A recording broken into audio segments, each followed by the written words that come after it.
Hey folks, we're back with a tutorial problem, problem 66 from chapter 12.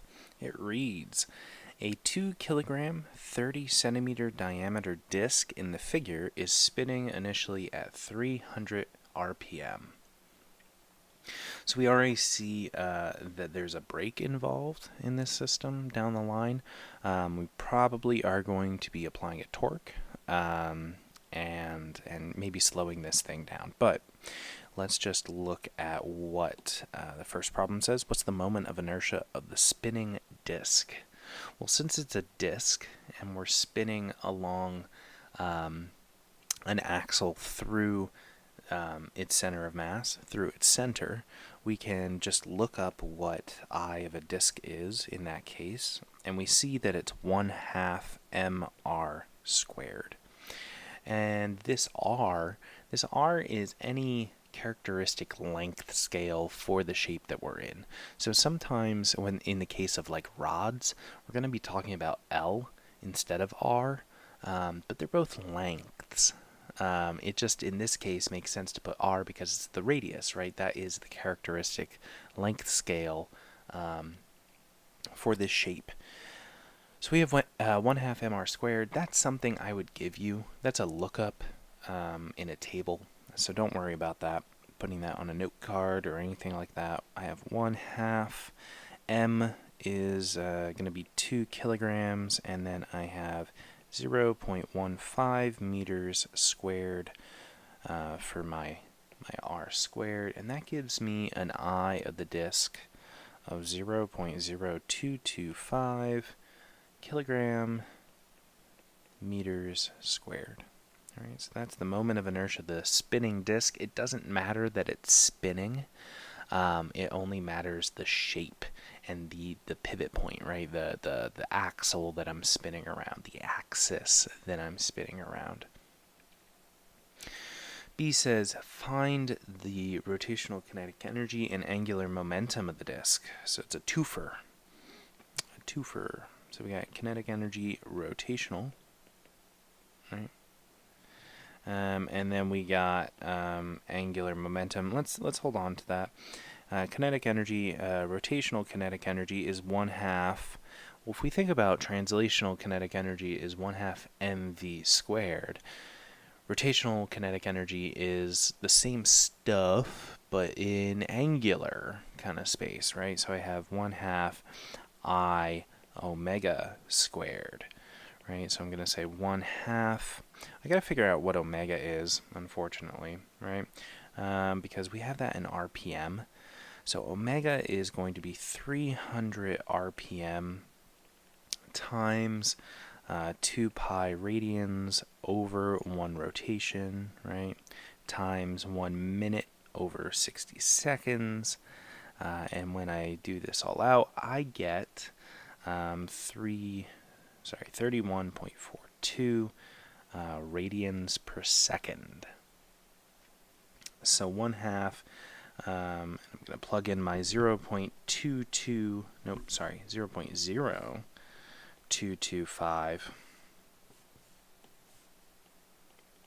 kilogram meters squared for my I, and then I'm going to plug in the 31.42 radians per second that I just solved for, and I'm going to square it. When I do, I should get something in joules, and I do. I get 11.11 joules of energy, of kinetic energy. It's moving. It's moving, it's rotating, it's just not translating. So now, right, my angular momentum is going to be I omega. Instead of mv, it's I omega, right? So I'm going to have 0.0225 kilogram meters squared, right?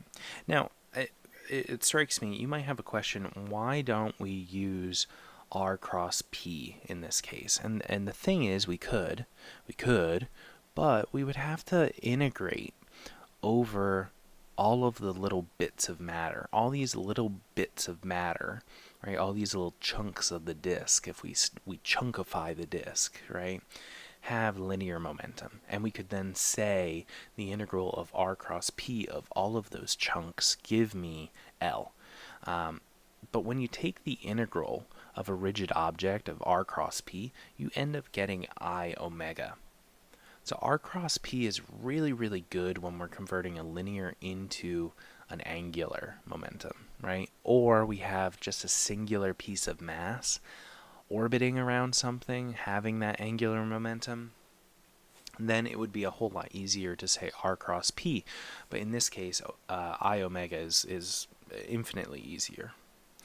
Multiplied by 31.42 radians per second, that's our omega. And then I'm going to plug that into a calculator and get 0.707. Think about units on that. Let's clean this up a little bit. 0.707 kilogram meters squared per second. And if we think about the direction that it's pointing, it's pointing if we wrap our fingers in the direction of the spinning, in this counterclockwise motion, we're seeing that we get an angular momentum vector in the direction of this green arrow here. I want to say it's pointing out of the page, but we were in this weird isometric view that it's hard to actually claim that. But it's pointing down the axle as we see it. And again, we wrap our fingers in the direction of spinning, and we find that our thumb points in this green arrow direction. And so that's what actually makes this a vector. The brake is applied to the disc. The disc slows to a stop in 3 seconds. What angular acceleration is needed to accomplish this? This is actually more of a rotational kinematics problem. I have omega f equals omega I plus alpha delta t. And we're saying that it slows to a stop, right? So omega f goes to 0. And I'm left with negative omega I over delta t is equal to my alpha.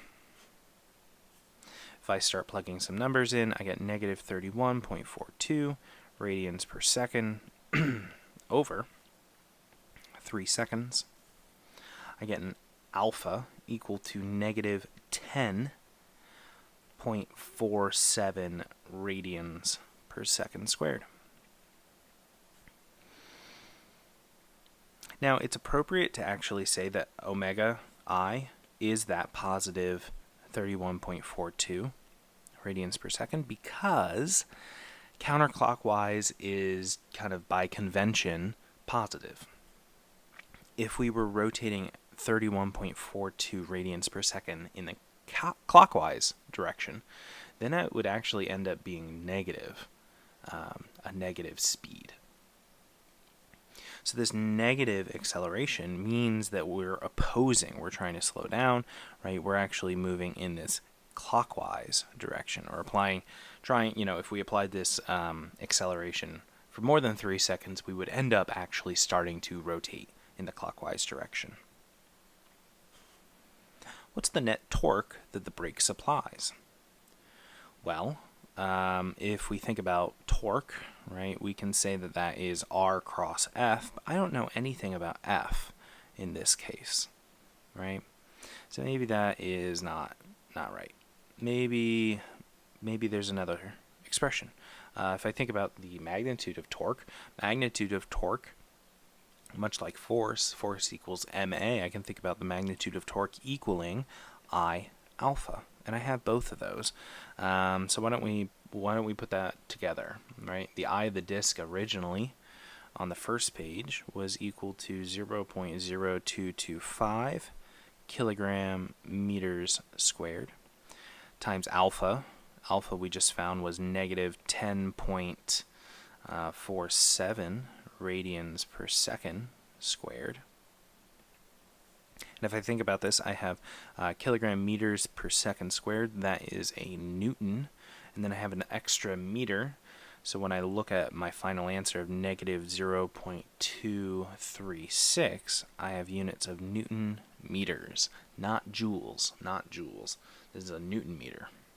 And again, the negative indicates that the torque points in the direction that would give me a clockwise spin, right? A clockwise spin.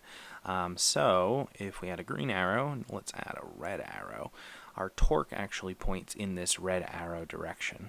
And again, if we curl our fingers around in a clockwise fashion, our thumb points in that red arrow direction. That is the arrow. That is the direction of this torque vector. All right. What direction does the friction force from the brake point in? Well, we know that friction always opposes the direction of motion, right? We're rotating around like this. I'm applying a brake here. That means that my surface is actually moving momentarily in this tangential direction. That means that my force of friction actually wants to point straight down. Now, let's think about this. Does that make sense? If we think about our R vector, right? I think about the right-hand rule. My fingers point in R. I bend down into the F direction.